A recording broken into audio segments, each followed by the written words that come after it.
1er mai, fête du travail, tire ses origines dans l'histoire du monde ouvrier. Le point de départ est le samedi 1er mai 1886. Ce jour-là, à Chicago, un mouvement revendicatif pour la journée de 8 heures est lancé par les syndicats américains. Alors en plein développement. Une grève suivie par 400 000 salariés paralyse de nombreuses usines. La date du 1er mai n'est pas choisie au hasard. Il s'agit du Moving Day, le jour où traditionnellement les entreprises américaines réalisent les calculs de leur année comptable. À Maurice, la célébration de la fête du travail remonte à 1934, quand le docteur Maurice Curé fait son entrée au conseil en remplaçant Roger Pisani. Il commence alors sa campagne en faveur des travailleurs, sans oublier le 23 février 1936, il allait réunir environ 8000 travailleurs, dont beaucoup des laboureurs de sucreries et aussi beaucoup de familles créoles de moyenne et petite bourgeoisie se sont réunis au Champ de Mars à Port-Louis.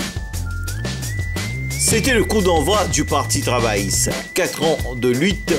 En mai 1938, en accord avec Emmanuel Anquetil et le Pandit Sahadev, un grand rassemblement des travailleurs à Port-Louis est organisé. Ces derniers sacrifiant une journée de paix pour être présents à cette manifestation. Soldats, la lutte militant, c'est nous les La lutte de Maurice Curé pour l'émancipation des travailleurs a été reprise des années plus tard par Paul Béranger. Mais après l'élection de 1982, le MMM concentré sur le pouvoir à l'autel du gouvernement, au lieu du syndicalisme, comme il le fut avec brio dans les années 70.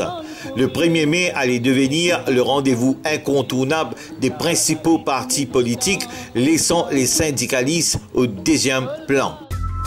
Mais de nos jours, le 1er mai est synonyme de la bataille des foules ou de démonstration de force des partis politiques. Et cette année, les partis principaux vont tout faire pour attirer la grande foule, surtout quand on sait que les élections générales sont imminentes. Et reconnaître que ces derniers temps, pour attirer la foule, il faut mettre des transports gratuits afin que les partisans puissent faire le déplacement. Sans oublier qu'il faut aussi faire provision pour du biryani qui est offert à chaque partisan et aussi une sortie au bord de la mer après le meeting. Sinon, nos partis politiques risquent de faire chou blanc.